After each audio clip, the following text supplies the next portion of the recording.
Welcome to the Roll for Crit podcast, the official podcast for rollforcrit.com. I'm Will Keeler. I'm Jonathan Estes. We did not have a show last week because we were very busy with our live stream, which you might have seen, and we did put up our kind of post-mortem thoughts about the Robinson Crusoe expansion that you can check out. And so it was Tabletop Day last weekend. Hope everybody enjoyed that. It was also Free Comic Book Day. Did you do any free comic books? No, I didn't. Oh, okay. Did you? I was at a comic book store on Free Comic Book Day, and they were out of free comics, so I didn't get any. I was at Midtown Comics in New York City at I'm not surprised. at like 4 or 5 o'clock, and they didn't have any left. But don't you think for the one day of the year they would get like a million? Well, no, of them? because it's New York City, that's why. I know, but it's even more so. They should don't they plan for that? Well, my guess is partly because, as we also know, we're seeing just after the release of Captain America 3, so good timing. A lot of people are probably excited maybe to see it, and I'm sure they did have a free Captain America. They probably did. I would be shocked if they didn't, but Right. I don't want those free comics. They just take up space. They're never as good as the ones you pay for. That's my philosophy on it. And yet you're complaining that you didn't get any. Well, yeah. Well, no, I'm complaining about their poor business planning. I didn't personally want any, but for other people, young children. But enough about comic books. There are board games to be discussed that also take up a lot of space. Yes, and speaking of, we're Cost going money. with some new releases that probably also had a free comic book during Free Comic Book Day. Most likely. And those are for a couple of Fantasy Flight's Star Wars lines, X-Wing and the role-playing side of things. In particular, these are both Force Awakens, which is really cool. Yeah, I think that's what makes these really interesting. Yeah, so one is, for X-Wing, it's the Millennium Falcon, but it's the new upgraded Millennium Falcon. It's a Millennium Falcon after it's been around since the Return of the Jedi. Right, it's piloted by Rey, and it's also got Poe Dameron in there with his new X-Wing, and I think a new TIE Fighter is also in this, or if it's maybe it's No, separate I don't thing. think this is a TIE Fighter. They but talked about his TIE Fighter, though, in the I think preview. Poe's a pilot. And I know it says Han and Chewie Oh, are in here as well. okay, yeah. So, definitely pulling more from the movie. And I like it because, I was a little worried because we saw the new X-Wing and TIE Fighter, and then I'm like, and then it sort of stayed away. You can tell because the Force Awakens has the blue X-Wing logo, not the red. So I'm glad to see that they are taken into account. And also, Poe Dameron apparently has a 9 pilot rating now. The other one had an 8, so that makes him that's the highest level you can get as a pilot. So that's up there with Darth Vader. So I was like, is he that good of a pilot? I guess he is. I assume since they sent him solo to find the map to Luke Skywalker. Unintended? No, but one of the things I'm curious is I don't know if you know this. I mean, obviously the X-Wing this is what I'm excited, what I thought was cool is his black X-Wing. Mm-hmm. But is the Millennium Falcon actually a different? It is. It has actually, the modeling is a That's what I little meant, bit specifically different. the model. Yeah, the job is a little different. I think it has maybe 1 or 2, a new satellite dish or something. Mostly it's the same, but it is a little bit different from the other one, which is cool. And then there is the Force Awakens role-playing game. I can't wait for someone to use one of the new one and one of the old one, Millennium Falcons, and just be like, wait, which one's which? That's why they made those colored bases. That's exactly why. The role-playing game is the Force Awakens beginner box that is not officially part of any of their other Star Wars RPGs, but it uses the same system. Are those all connected? Yeah, they're all the same system. They're just different time periods and stuff. Mm-hmm. And this one takes place on Jakku. And you're just random people. There's no Jedis or anything, obviously, if you've seen the movie. But that's kind of cool that it's meant to bring people into the game, new people. I'm actually a little surprised because we've only seen the first movie out of the 3 trilogies, and not counting any spin-offs, that they'd be willing to jump into an RPG, because an RPG usually requires a great deal of backstory and whatnot. And considering how you don't want to really spoil anything. Well, that's why I think they're relegating it all to Jakku. Like, I don't think you really leave that planet Okay. unless your DM, makes that up for you. I think what's in that book is very side stuff. I mean, I can see it being done. I'm just very surprised that they were willing to, go there before even the second movie. I could maybe see it after the second movie came out because you've got 2/3 of your world written out. Well, I think it's interesting that they're just calling this one Force Awakens. The other ones are all like they're all different. They're not based on specific No, but I movies. think you're right. I think it comes down to this one is probably designed a lot more to bring in new people. So it has the actual name of a movie. Right, that makes sense. And I also think that they definitely waited until, like, I wonder if they were planning these that far in advance. My hunch is that they wanted to find out if these movies would actually be good or not. That they were like, if Force Awakens bombs, then it's another Phantom Menace. Like, that's why they only put out that beginner thing and didn't jump in. Like, now it seems like, oh, dust has cleared, response No, I was do good. think that was part of it. I also flip think this out. another reason is because Disney is, as far as I can tell, Disney's been very smart when it comes to these. And, really wanted people to focus just on the movie, not let anything come out. So everyone already has made plenty of time for fan theories. And then put this out. So it's almost like, we got the movie, the DVD. Right. Now the RPG. Right. It comes in waves. They don't want to compete with themselves. Right. Yeah, that makes sense. So these are both this year, anyway. I think. I feel safe now. Before I could say that because the year there's so much left, but now we're like halfway through it. But I'm pretty sure they're 2016, so that should be good. And I'm sure that we'll see more Fantasy Flight stuff for Star Wars and the new ships coming in the future. But speaking of RPGs. That's right. Dungeons and Dragons is going to be teaming up, sort of, with another Wizards of the Coast property, Magic the Gathering, specifically what is it? I know it's Zendikar. Zendikar? Something of Zendikar? I forget the Zendikar. Plane, yeah, it takes place on the plane Zendikar. We've talked about the set. They just recently released the second visit to the world. The set called the Eldrazi with the Eldrazi. Right. And in essence, when they initially made this plane, and sort of the same with the second set, the idea was it's all about exploration and stuff. Like a lot of the cards involved finding new land and stuff, and even had like they reprinted old lands and saying that was like finding a rare treasure and stuff. Okay, that's which cool. a lot of people freaked out about. And so they thought, like, well, this makes perfect sense to make into a DM book. So they actually rewrote, like, using the Dungeons and Dragons, because, I mean, that's what they own, so why not use that for their rules? 5th edition. 5th edition. And, like, included if you wanted to be certain races, what were the creatures around and stuff, which I thought was really cool, because one of the reasons, even though I don't play Magic as much, I still love the world and the story of Magic the Gathering. And I think that this is a really cool idea for them to do and actually release books. And I definitely think it should wait a few sets to be released. Well, as far as I know, I mean, they put out like a free PDF. Yes, this actually has a free PDF. I have it. I've looked through it.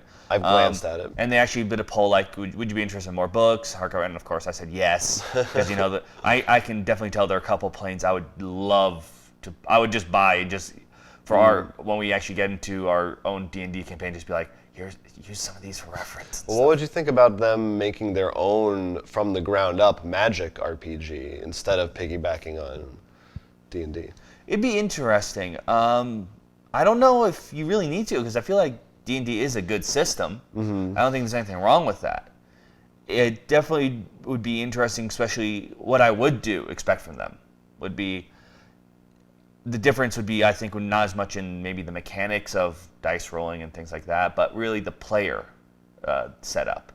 As you know, usually it's... The colors? Well, yeah. Well, initially in player setup, it would be, you choose like a race and a class. In this, I would think there would be 3 choices.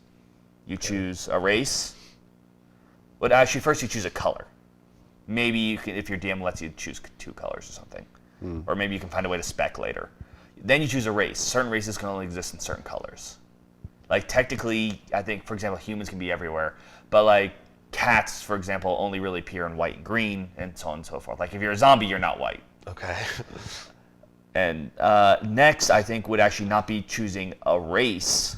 I mean, not a race, a class, but as plane, your plane of origin. And the idea there would be, because the planeswalkers are usually Magic is, it's sort of like each plane is like a game, you know, like first-person shooter or this. But the planeswalkers can take their rules, their Magic and rules, and go from plane to plane and still use them. So then it wouldn't be less to be about a class, but more about like because I'm from Zendikar, I have much more. I can pull more from the earth or something. But or if I'm from Innistrad, I have more dark. Maybe you can like holy or darkness spells and stuff. That sounds cool. Yeah, I could see like not a whole new RPG, but if they kind of like tweaked it like that, like you're saying, like that. Yeah, in that regard. And then I think that would also be really cool from the perspective of like, for example, as a DM, like we were talking about how you would design your world for your Dungeons and Dragons. We won't say much because we'll wait until we actually do a recording. But imagine if you had the option of making it so you could do, if you wanted to, make it like there's the home plane that they can come back to, but then they have to jump to different worlds. So there's not the traveling time they're used to. And then you could be like, you could easily be like one world, okay, you're in a world where vampires rule and something, and then jump to a world where it's only machines and stuff. Like that really, I think you could, the DM could have a lot of fun. Yeah, there's even with the pre-made ones, or make their own plane. So I think that would provide. I think this Magic and as a role-playing game it's perfect. I think the Magic's been around for over 20 years. They have the lore to really. Surprised it hasn't happened before. No, considering that they own Dungeons and Dragons. Right. Yeah. No. Yeah. No, that's why I was like, it's like chocolate and peanut butter. No, then reading it, like I read through this, and like I really do suggest even if you're not gonna play through the world of Zendikar for this, and you're a DM, I do suggest you look at this because they have some new monsters and creatures and stuff and rules which could really just bring that little bit extra. Even for like being able to play as a vampire or whatever in a regular campaign is kind of cool. No, I do really think and like you said, it's more important. It's free. Right. There's no. I'd be willing to definitely pay for hard copies of these. If there was like a real the size of one of their other books, that would be really cool. A campaign book for this. Yeah, it seems like a no-brainer. And they have such a huge base of players for Magic. It'd be a great way to get more people on board with D&D and vice versa by mixing those two things. Yeah, and I mean, I think it's just such an easy step. I mean, we already know that there's a Magic board game already. We know we're getting a movie. At some point, I'm pretty sure they're working on a movie. I mean, we already know that they're really pushing. I mean, even you've seen it. A lot of the Planeswalkers. I'm sure you can even name a couple of them now at this point. Glowbar, Bing Bong. Well, you tried. But like the idea then of actually making your own Planeswalker, not just, oh, I'm a Planeswalker so I can play cards. Like the actual idea of, I think that would be really cool. And maybe even more interesting is if they had like recordings and they maybe Magic like chose someone and like chose a Planeswalker, someone made it into a card, like a contest. Like you could upload your gameplay. That would be cool. Yeah, I would be into that. Maybe famous celebrities, maybe a Will Wheaton card. I'm sure there is somewhere out there. Yeah, there is. But anyway, you can download this right now. Like we said, it's free if you like D&D or Magic. It's cool just to check it out. Yeah, we highly suggest checking it out. We definitely do. And finally, I guess it might be a few months ago now even, we talked about the newest pandemic version, the Cthulhu one that was announced. They have just announced another new pandemic, which is Pandemic Iberia. And this one, we again just announced, we don't know a lot about the specific gameplay details, but the gimmick is it takes place on the Iberian Peninsula in 1848. So you're dealing with the diseases of malaria, typhoid. Is that what it's called? Typhoid? Typhoid? We don't have to worry about these anymore. And stuff like that. But, so you have a much more, it's old kind of medicine and technology that you don't have the same kind of systems that we have today. So I assume some of that's taking into account. And also, this is when they were first building. Wait. Are you saying this takes place in the past or in the future when enough anti-vaccinations? No, past. Okay. Past. Definitely past. You could roleplay that if you wanted to, though. And there's also railroads being built and like stuff like that, and new weathers and events that can affect you in that vein, fitting in with that era. So this is coming out in fall 2016. So that's the first interesting thing is that setting. Mm-hmm.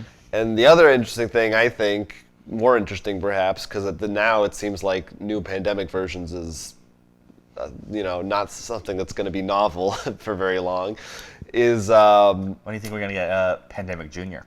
I hope soon. Did you ever play Clue Junior? No, I have not played Clue Junior. We used to have Clue Junior. What is it? The first someone taps on. I'm pretty sure it wasn't even. It was like a roll and move, and No, I was thinking like how the original Clue someone got murdered. Yeah. And this one's like someone got hit. Boo boo. Yeah, no, there was no murder. Yeah, it was like someone stole something. I don't know. Because I know like DC Comics, like regular DC Batman Superman met the kid like the Justice League Junior versions of themselves, and they're like, wait, your parents are dead? No, someone like stole their candy, and I asked for justice. It's just like Lex Luthor stole 40 pies.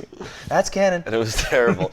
But no, this one, the other thing that I think is interesting is that they're calling this I'm not sure if there's two versions, but it sounded like they're coming out with a collector's edition, and then it's a limited printing, and that after that you're not going to be able to find it anymore. And I didn't see that they said anywhere they were going to be coming out with a normal edition. It sounds like this could be a limited run, although I'm sure if it's very successful they'll print more. But that's, I don't know. I feel like that's probably just, my guess is that's just they want to generate buzz, because people would be mad. Well, no, my guess is what's going to happen is when this releases, the limited edition is going to release, and only the limited, and maybe a year later they release the regular version. Yeah, that would because I mean, sure, there's a lot of different versions of Pandemic, but people want to be able to come across one copy of the game, and it sort of sucks when, let's even take the fact of let's say you weren't even like really into board games yet, and then by the time okay, I'm in. I really like Pandemic. Right. I want to get them all. Well, too bad. 6 years later. That's why I like timed I mean, I can understand if the limited print, that's fine, because as long as you can still play the game later on, that's still... Yeah, right. You have like the deluxe edition or whatever Right. it is, the special edition. Or like an alternate art kind of stuff. The only way I could see kind of if it was just literally a one and done is if it was really just an aesthetic change. Like if there was... No, exactly. No, in essence, alternate art. Yeah, right. But from the sound of it, this is not that. It sounds like at least a little bit. It's got to be some differences, because... I'm very curious how different it's going to be, because I was realizing when we made the joke earlier. Yeah. You actually name diseases. Oh, right. Like usually when we play D&D, we're like, okay, this is bird flu, and this is like... Yeah, we have to make it up. It's just like distant future diseases or whatever it would be. Yeah. Oh, the cursed blue flu. You have to discover vaccines, and they get what's the famous guy who made vaccines? I don't know. Polio might be in this, I think.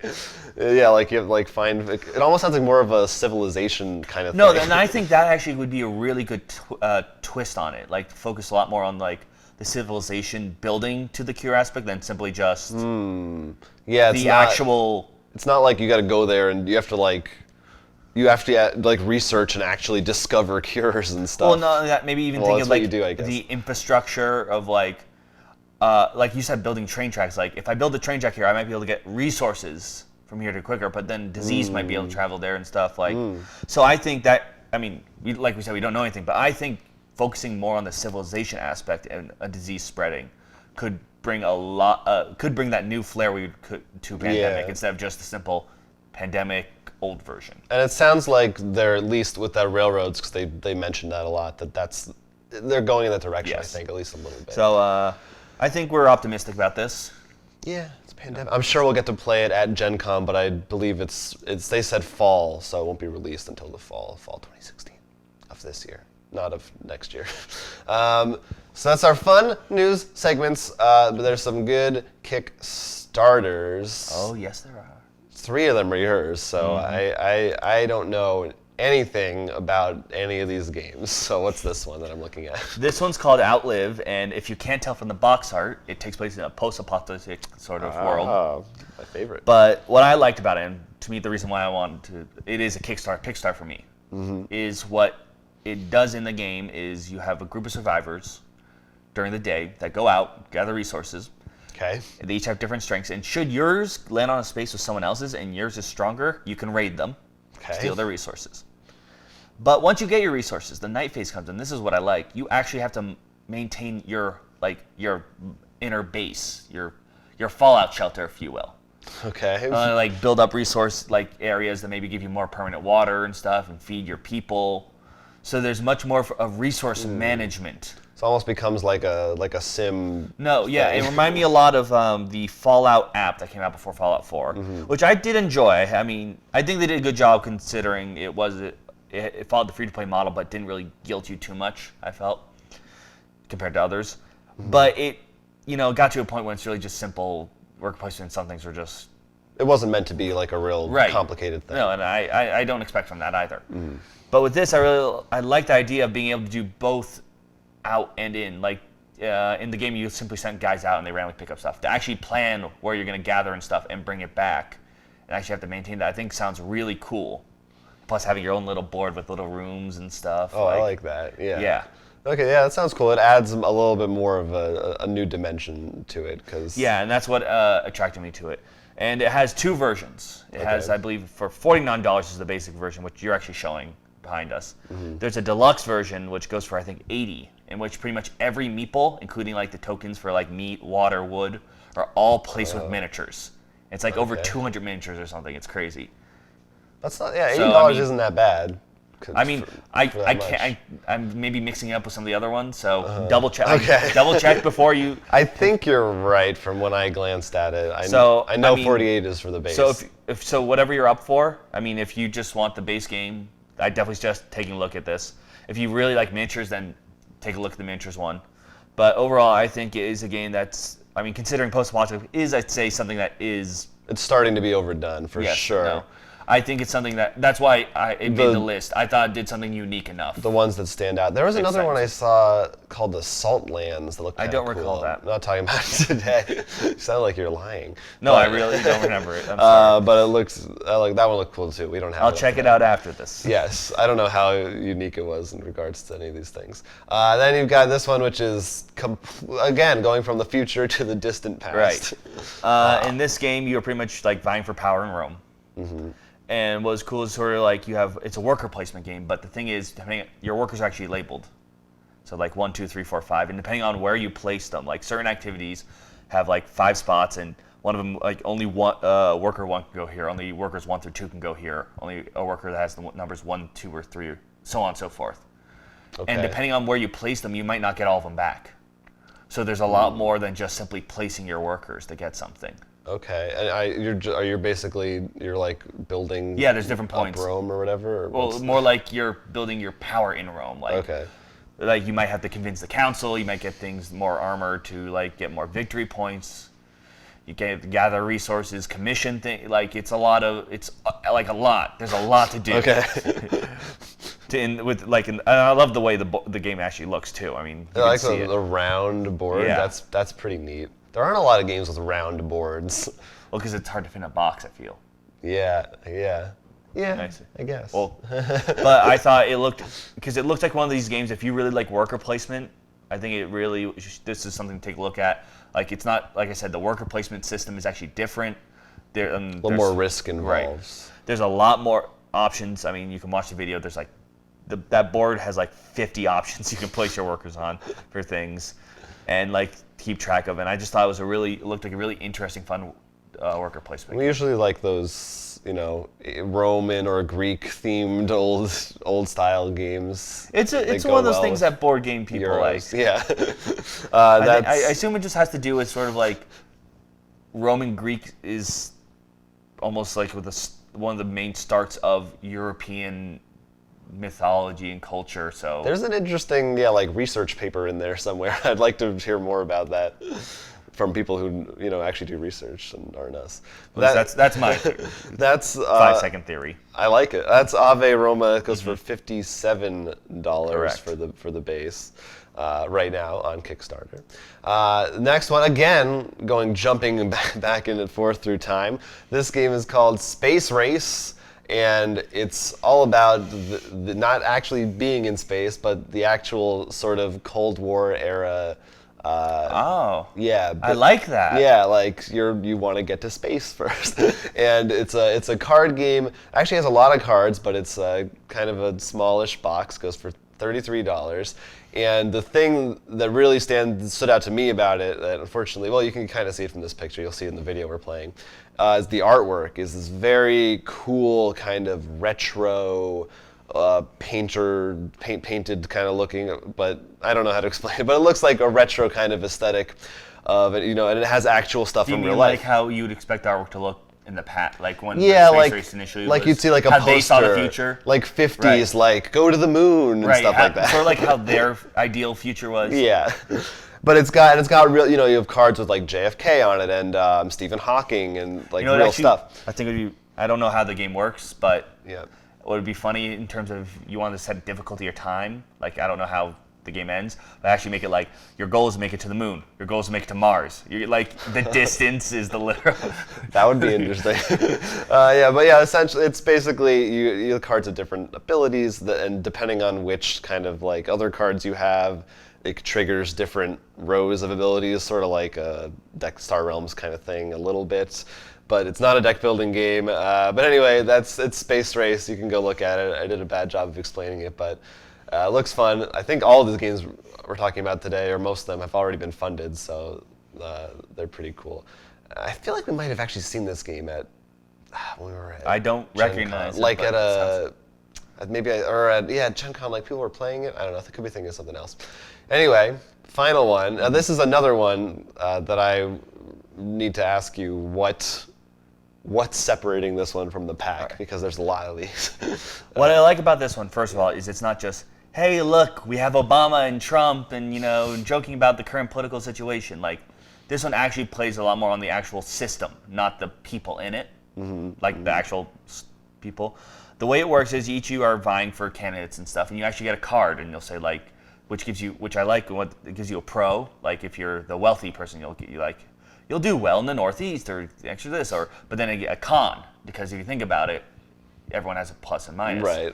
And there's a lot more cards, and it has the entire map where you have to vie for not just votes, but you have to vie for getting campaign funds, using airtime, commercials. It focuses a lot more on all the things that they have to do.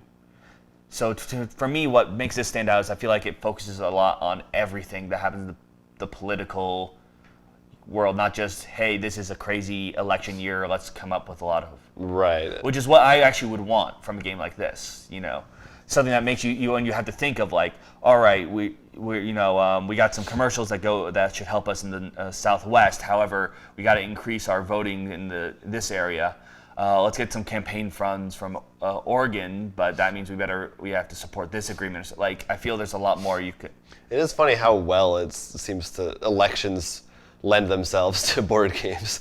All that stuff is because it's basically it's a competition for points. That's what votes are. Yeah, that's all it is. I haven't looked at it, but the art looks just, the aesthetic of it I like the box. And then you can they should come up with an expansion called the Super Delegates, in which votes are just randomly dealt out, and no matter what, that's just how it goes. No, one of your friends secretly from the shadows then chooses everyone without listening to anyone else. Someone calls their mom, and the mom is the one who gives out. Then they take their mask off, and it's a reptilian.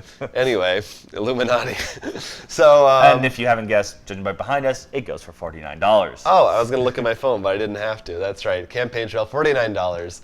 And that is all of our Kickstarters. You can find links to them below. Some interesting ones in there. There was also, I didn't put a thing up for it, but because we already talked about it, that Hologrid game, the AR, VR monster battle from the guy who did the Star Wars chess game is up there, and that looks cool. I hope that that's successful because they're planning it for mobile, and there's also a box of it. Yeah, I didn't even realize there was going to be a boxed version with actual AR cards, and then they're working for the virtual reality versions. And they said it. One thing I didn't realize either. I probably will. I don't know. They said that it will be it's not a microtransaction thing. It's going to be you buy the game, and then there might be expansions, but you won't have to worry about. So more cards. LCG. Yes, more like an LCG, not a CCG, which is surprising because that would be an easy way for them to make money off of it. But I guess the thing is with LCG, or if it's a CCG, you probably have to make more models maybe? That's true. Yeah, you have to keep people interested, unless you just do like the green version of it. Now it's got a horn or whatever. I could see him doing that too. So you played some games this past weekend. Yeah, we actually separately took from me. 2 trips while you were gone, and we'll was get to what you were doing. Yes. Because actually is interesting. I had a friend come over this weekend, and after feeling a little sick, I finally got to play the last scenario in Lord of the Rings, which has a 7 difficulty. Okay, from the LCG, Yes. the base game. Correct. As well as Doomtown. And I'm blanking on the other one. But anyways, oh, no, we learned it. That's why I was confused. Okay. I thought there was a third game in that. So I won't talk about the game I learned since we haven't really played it yet. So We'll can't get give my there. comments. Yes. But the Lord of the Rings one, we actually had to do twice because we lost very hard, very quick. Okay. It definitely was one of those things, like we ended the game, if anyone hits 50 threat, the game ends. We ended it both at 49 threat. Okay. Like, it Kinda was close. And that included my deck, which is based more on support, while his was more the fighting one. Lowering our combined threat of lowering it 17. Not 17 each, but a total of 17. It was just the two of you? Yeah. Okay. It was very difficult, but it was really fun because it's cooperative, so difficult works really well there. Mm-hmm. Pretty much one of our heroes that we controlled were jailed, so we had to save them and stuff, and That's cool. then fight I forgot what they're called, like a Nazgul, I think it was. I think that's what they're called. Yeah, I wasn't sure if I was pronouncing it right or not. But, I- yeah, we had to fight one of those then and stuff, and we only won that final turn by killing the Nazgul with Gandalf.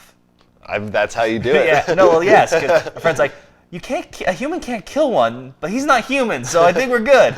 I know. Yeah, I want to play it. I've played the board game. Yeah, I version. mean, next time, Mark's bringing them all now, and I want you to try it out. He loves these LCGs. Yeah, no, he loves the LCGs. He's getting them all. He has that. He has the Game of Thrones one. Both versions, because he got the old one right before the new one was announced. He has Doomtown, which we were playing his. And that's very exciting because we were like, hey, please play Doomtown because we want to play it and don't know how. Yes, he learned how to do it. He made decks for all the groups, including the 2 new factions. That's pretty impressive. And that one we also played twice. Does he have more than one base? Yes, he Okay. has 2 bases. Okay. So we actually got to play with 3 boards. Oh. Yeah, we did. It was really cool. Uh, It was just sort of funny because it's called the town square, but we had a town diamond, like triangle. right. But the first game, I played Law Dogs for both of them, and he played the Eagle Wardens for both of them. The Eagle Wardens actually, you wouldn't know them. That's They're from the new one. Okay. My brother was the third player, and for the first game, he played the 108. They are the Kung Fu, like Chinese. Okay. And he kicked our ass. Okay. He pretty much wiped both of us out on the first turn. Because first turn, like the Kung Fu guys, their whole thing is their cards have like Kung Fu 3, and you can play these Kung Fu cards like up to 3 to buff them. Okay. And so he had this guy that had a large Kung Fu rating and a shotgun in the first turn. So we pretty much just went around beating. We were just like, okay, we lost. So the second one, he switched to the Sloan game. If you haven't guessed, my brother likes to play the very aggressive. He characters. likes blood. Yes. And that one was it was funny because my brother he's like, you guys are just turning and I'm like, well, yeah, that's because the one time I went up against you, you killed me with like this character Mendoza who has this huge bullet rating. Like I'm the Law Dogs. I'm like, I'll get him to cheat. And Matt, every time I went up against him, he was able to do it without cheating. Like get these huge hands. I'm like, you know what? No, we're not going against you. But in the end, I was able to somehow get a lot of money, get like this big guy out and take out his guys when he got them separated. And then we got to a point like, no one's winning, right? And then we got the game. I'm like, we thought my brother was winning because he had more locations. Okay. I'm like, oh guys, I have 3. And everyone's like, wait, you have 3 control points? Yeah. Everyone else has 2 influence. Will, you won. I'm like, oh. So is it had you won for like multiple turns? No, You didn't know? no. It's like we Just started a turn and we realized I won. Oh, okay. The okay. beginning of the turn of the game should have ended, which is nice because it was very late. We didn't. Realize. It's like, thank But God we can it was stop. a lot of fun to actually, understand and play it. I'm very curious to know people's opinions because he only has a few sets. Really, like the I think the one for the two starter sets, and the one to make the 108 in Chief Hordes. I don't think he has any of the saddlebags. But when playing it, it just seemed that the 108 in particular just decimated. Like, they were just able to just walk in and destroy people. And these are all custom-made decks Yes, that he made. he actually looked up online like some, as he said, the cheap ones, because I think he found some other ones that required like $100 worth more stuff. That's okay. At this time. You don't need that. But yeah, and he wants to make every deck so he can bring the game and we could all play and just. Was that the first time you had tried playing with him, or you did? I thought maybe you did once before. I did once before, but that was more like me learning it again. Okay, yeah. And I'm still a little iffy on I think it's called Huckster and Tech Maniac. Okay. How that rule, it's the rules that you and I could not Keyword find. Yeah, names that and keyword. stuff. Yeah. But overall, it's much it's nicer to understand, and it's very curious to see how differently, because like he mentioned, he played a lot more 1v1 before, and then a 3v3. How differently the game worked. Right. What do you mean a 3-player free-for-all? Yeah, versus playing against just one other person. Right. And how different groups do better or worse in said scenarios. Yeah, no, I mean that can change things completely, and it seems like it's different from like Ashes, where you're kind of just like, oh, I'll attack you instead of him, because in Doomtown you're actually like moving around. No, that's actually really the big thing that happened. At least for me, that was a big problem, is because I wanted to try to pretty much assassinate Matt's strongest character. Matt, both times, and this is the thing that really made the issue with Matt, had equipment that pretty much gave him a guaranteed ace, like kill before the shootout started. Okay. So we couldn't. You're like, yeah, which is why we turtled in the second. Please stay away from me. We just hid during most of it, and the only reason he probably the only reason he didn't win that game is since I was playing Law Dogs. The Law Dogs have a huge amount of influence, so they're very hard to beat. You have to really get a lot of.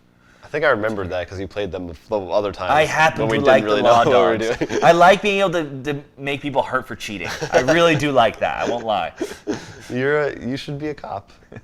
Or a, No, a because board game I'm cop. allowed to cheat. Right. So are they. That's what's great about it. But yeah, it definitely is interesting to finally get, like we wanted to play so much and finally get a chance to look at.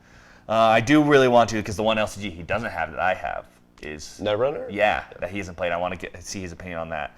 Yeah. But hopefully soon we'll actually have videos, maybe in sometime in the future, and Jonathan, you'll actually get the chance of like I said, the Game of Thrones, Someday. the Lord of the Rings, and so on and so forth. Yes. So those are all good. What did you do? So here's what I did, which is not really. I did not play a board game, but He put on goggles and didn't go anywhere. No, I'm just kidding.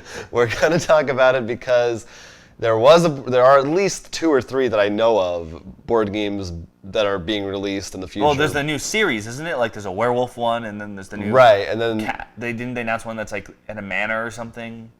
yeah, I think thought- that's a separate company though. Oh. I could be wrong. Okay. Or at least there is at least one other one from a I separate thought company there was a too. series. I think that one is a series. Oh, Yeah, so there's a lot going on of escape the room puzzle boxes experiences.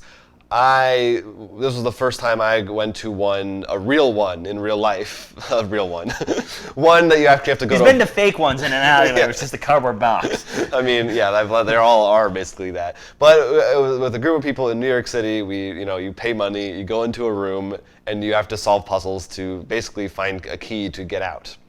And the one that we did was a time travel themed one, which is pretty cool, and it was also one of their hardest rated What ones. was the name of the place? So people. If I could remember it, I'm pretty sure it's like X Room. But it's so generic. It's like X Room, Escape Room in New York City. There's only a couple. I think it was in Chinatown or near Chinatown. So this is what we did, and there were 6 of us, and ours actually had 2 rooms. And you have an hour. Boom? No boom though, just 2 rooms. They give you 60 minutes to get out, and you have a walkie-talkie, and you get 5 hints that you can ask for through it at any time you want if you're stuck. And we were stuck quite a bit. We did not escape successfully. We did not get out, but overall it was a really cool experience. Do you know how far you made it? I'm just curious. Well, we got through the first of 2 rooms, and but we kind of like just scratched the surface of the second room. There was Okay, so it wasn't like you're about to. No, we had a ways to go, and we got a lot of hints. So like we were not the cleverest bunch. Did they make you take a photo? Because I usually see. They didn't make us, but we accepted to take have a wall of winners and losers. So it might be up somewhere on. They said they're going to post it on their Facebook at some point. But if you know, we'll probably tweet it as soon as we. We'll do that too. But for people who like the reason I was excited about it, I love point and click games like Myst. No, you love puzzles in general, yes. And 999 on the 3DS or PSP, which is this concept, and there's other games like that. The one thing that I realized from this that I do not like about it that is not unique to this place that I think all of them do is that 60-minute time limit. That really was which ironically that's kind of the appeal because that's the driving force. That's what makes it tense and exciting. But what I really like about video game versions of these, or even in some board games like maybe Time Stories or something, when you can kind of come back to it the next day, like think about it for a while. Well, that was actually. I want to try one of these still. Yeah. But for me, this is one of the reasons I asked how far you got. What would be my issue is, like you said, you barely scratched the surface of Surf 2. Oh, time's up. So, do you want to pay again, or like? Right. No, that's he actually offered, and he actually explained the guy who was running it how all the puzzles were solved. So now I know how you can speed that room now. But it's for me, it was just kind of how complicated were the puzzles? Don't actually say it in case. Right. Would you say like? Some of them were fairly complicated. Most of it was involved. There were a bunch of locks, and you had to find the codes to unlock to get stuff. Is it so? It's more numbers, or is it like trivia related, or? Certainly not trivia. A couple of them were very clever. Maybe I'll tell you after this. Yeah, no. We don't. We're not. I want to keep this spoiler free. There wasn't anything like you didn't have to do any actual mathematics. But like, if you are familiar with like Professor Layton, yes, yeah, a lot like that kind of a thing, right? A couple of them were like, oh, you think that you have to do all this complicated stuff, but really, like, oh, if you look here, it's like a distraction or something. But the puzzles, some of them were very clever and creative. If there was another criticism I would give this particular place, the atmosphere the budget wasn't the best. It was a time machine themed. Some of it was cool, like you heard audio logs of the time captain, but some of it was like, this is like IKEA furniture, and sometimes it was literally just they drew on a thing with like a Sharpie and filled in with the stuff. So I could if it was cool, because if I made it, it would be amazing. What I think is when you're paying $30, coming to the lock room idea is what's coming up is the VR, like not specific for lock rooms, but how I forget. I think there's already some places that do it. You can put on VR and they actually make rooms that will map it out, so you actually think you're carrying a lantern and stuff. Right. And there's one place, and I think it's in LA or something, right, where you can do that. And I've seen them suggesting for you can actually be laser tag, but real thing. But imagine a locked room. You could have the same flat. It's not really the actual the furniture and stuff. It's very basic gray, but you have the goggles on, so you can change it to look like, if you want, ancient temple or time machine or. Well, that would be good as long as you can see other people. Well, yeah. What I would probably have a camera. Doing it is maybe everyone has models in there, you can just see where people are, and it would probably be a chain because they'd probably design their rooms. Let's say 5 different rooms. And that way they can just build the same shape in New York, LA, Houston. Mm-hmm. But I think that would be definitely a good way to also maybe freshen up and change things, keep it cleaner. Right. No, true. And the other thing, talking about the people, that's my other kind of nitpick with it is the inherent problem with doing this with a group is a lot of times you're either left out because there's only so many puzzles for people to solve, or you just don't know how to solve them, or you're the one doing all the work, and right. It's hard to find a balance. It sounds like it's definitely the easiest way to balance that one. It's not the group's fault. I mean, the company's fault. Right. It's the group size. That's what I... And in particular, the people in the group. Because I can think of, for example, probably if, considering some of the people we usually hang out with, I can easily see certain people taking the charge and certain people choosing to just sit down. Right. For better or for worse. Yeah. So, I mean, you got to know the people in your group, and I wouldn't say that's too bad of a thing, except for the fact you're paying $30 and you're on a time limit. Well, I think what they should do is have specific rooms, like this one's for 4 players, this one's for 8 players. And I think the VR could handle that, though. Yeah. Like, you can program that so you can still have, you don't have to, you can still have 3 rooms, and you can switch them up, so you don't have to be like, oh, the 5-player room is busy right now, I'm sorry, you can't. Right. Also, a more asymmetrical stuff would be good, so it's like you can't solve this puzzle unless one person's on this side and one person's on this side, and you both have to press a button or something to force people to work together. So you can't just be like, you do that puzzle, I'll do this puzzle. No, I think that would actually be, what you could also do would be really cool in a VR setting is make it, like if it wasn't, we call it a locker room with 1 room, but you could easily make them 4 rooms like you had 2 rooms. And what if there was something like, okay, someone needs to go back to the last room and pull down the torch. Yeah. And while we're holding down the torch or something like. Legends of the Hidden Temple. Oh, I always want that. You know I'm always going to go to that. So I am curious, this has been a big trend lately, and I'm very curious to see if, in board games if it will be even bigger. And if maybe we'll see more commonplace. Well, I think that it's going to attract people who have our complaints, because being able to buy 1 copy. Because even then, like, we thought Time Stories were like, oh, we're going to know the story. We've loved it. Yeah. And I don't think we regret that at all. No. So I don't think, I mean, while we're worried, because and probably also someone has to set up the room, I still think it's a great purchase, especially, for like a Halloween party or something, just. Yeah. You can really have, I think. If you have kids, like birthday parties and stuff. I do think the locked room is a great idea. It's a lot of fun. It has some issues, but I think there are issues that can, like we've just said, some suggestions that are solvable. They'll get smoothed out.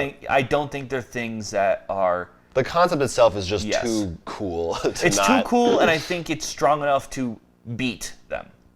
Yeah. So if you haven't checked any of these out, I recommend it. Although I had some issues, there's lots of different places and different experiences. Let us know what locker rooms you've been in. Yes, and what you like about them or don't. If you made it or not. Yeah. Or anything else about board games. If you have a question or a suggestion you'd like us to talk about in the show, you can leave a comment right on this video here on YouTube. Or you can email us, rollforcrit@gmail.com. And of course, we're on so many other social platforms: Facebook, Instagram, Twitter. I totally can't believe I forgot. Jinx. Yes, at rollforcrit or our personal Twitters. Finally, there's our own website, rollforcrit.com. That's right, where we actually sell a lot of the products we talked about or will be selling soon. Doomtown, Lord of the Rings, no escape boxes yet, but Star Wars RPGs and other things. We actually just got a lot of new Star Wars RPG stuff in. And of course, we actually post a lot of reviews and news articles if you want to check out, because we couldn't cover everything. We can't always cover everything. No, we cannot. But in our own, you can leave comments, reviews of our own products. Just such a great place to go. It's the best place. It really is. So go there and keep board gaming and hope you enjoy. And there's no timer there, and you're not locked in. That's right. You have as much time as you want on rollforcrit.com. That's the best part about it. We actually suggest you spend as much as you can. But we do not have any time left on our podcasts, which is why we're going to say goodbye. Yes, but for now, I'm Will Keeler. I'm Jonathan Estes, and this has been Roll for Crit.